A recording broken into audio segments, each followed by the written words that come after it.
Lesson 1, Part 1. Most Americans, especially American men, place more emphasis on their need for independence and less on their need for social involvement. They pay less attention to the level of talk that comments on the relationships, focusing instead on the information level. The attitude may go as far as a conviction that only the information level really counts. It is then a logical conclusion that talk not rich in information should be dispensed with. Thus, many daughters and sons of all ages, calling their parents, find that their fathers want to exchange whatever information is needed and then hang up. But their mothers want to chat, to keep in touch. American men's information-focused approach to talk has shaped the American way of doing business.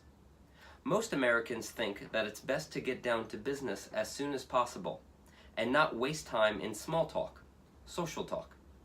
But this does not work very well in business dealings with Greek, Japanese, or Arab businessmen, for whom small talk is necessary to establish the social relationship that must provide the foundation for conducting business.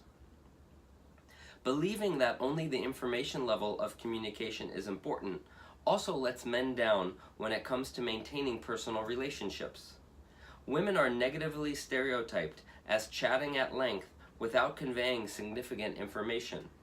Yet their ability to keep talking to each other makes it possible for them to maintain close friendships.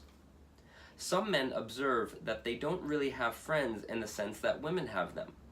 This may be partly because they don't talk to each other if they can't think of some substantive topic to talk about. As a result, many men find themselves without personal contacts when they retire. Lesson 1, Part 2. Everybody talks about the weather, but nobody does anything about it. If that is what you think, you are wrong. Something strange is definitely happening to our climate, and most of it seems to be caused by man. In the 1960s, many scientists predicted a new ice age before the year 2050. Some years later, they found that the Earth's surface was warming up and far more rapidly than at any time in the past. Some of them warned that if we did not stop polluting our environment, man would not survive another 40 years.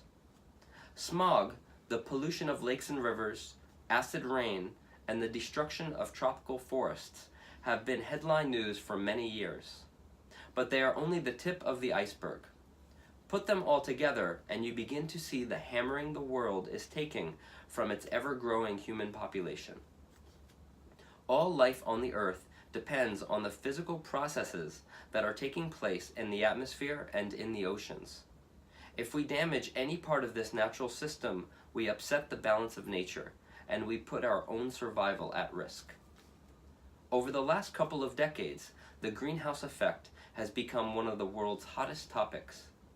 Global warming is definitely the most threatening environmental danger of our time.